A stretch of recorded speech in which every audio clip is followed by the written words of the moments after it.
dilihat dari perkembangan ajaran agama Islam di Kabupaten Ponorogo ini setidaknya bisa dibagi dalam 3 periode. Yang pertama, periode perkembangan Islam itu pada era Betoro Katong. Apalagi ketika Betoro Katong ini memiliki putra menantu yang bernama Panembahan Agung atau Sayyid Kalkum atau Panembahan Wetgaleh itu.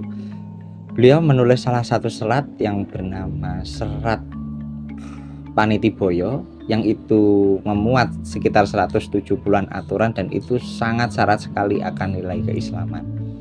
Dan itu serat itu memang ditulis untuk aturan yang diberlakukan untuk anak cucu keturunannya. Lalu periode selanjutnya yaitu periode era pasca geger Trunojoyo dan pasca perang Jawa Diponegoro.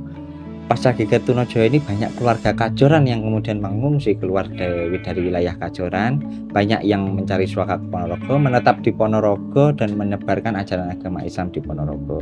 Begitu pula para veteran di Ponorogo, mereka juga mencari suaka ke Ponorogo, banyak yang menetap di Ponorogo dan menyebarkan ajaran agama Islam di Ponorogo, terutama dengan jaringan Satariyah atau persaudaraan Satariyahnya itu, seperti Kiai Khalifah yang berada di Bogem. Lalu pada periode setelahnya itu pasca tragedi 65. Pasca tragedi 65 ini kemudian Islam benar-benar berkembang di Ponorogo bahkan sampai wilayah terpencil sekalipun. Lalu kalau kita melihat pola jaringan keulamaan yang ada di Ponorogo ini, setidaknya ada 3 jaringan begitu. Yang pertama adalah jaringan Tegal Sari, itu yang para ulama yang terafiliasi dengan Tegal Sari seperti keturunannya, santrinya dan lain sebagainya. Nah, di dalam Tegal Sari ini ada satu tradisi yang memang mengakar dan bisa kita jumpai sampai sekarang, yaitu bagaimana tradisi tulis ini dimulai gitu.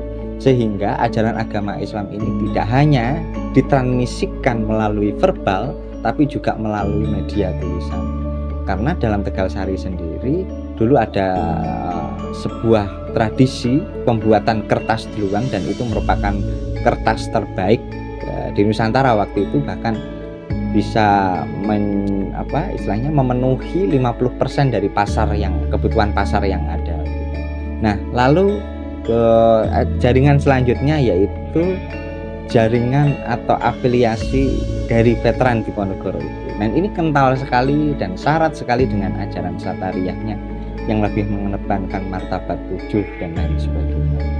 Nah, jaringan selanjutnya adalah mereka-mereka yang tidak terafiliasi di antara kedua sebelumnya, tidak terafiliasi di Tegal Sari, juga tidak terafiliasi di jaringan veteran di Ponorogo seperti Mbah Mantub atau kemudian Ki Ageng Mirah dan lain sebagainya.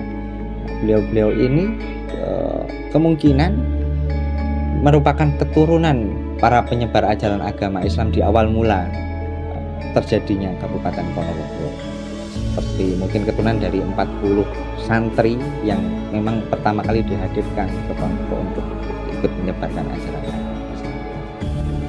Seperti itu kalau melihat dari klasifikasi jaringan para ulama yang ada di Ponorogo.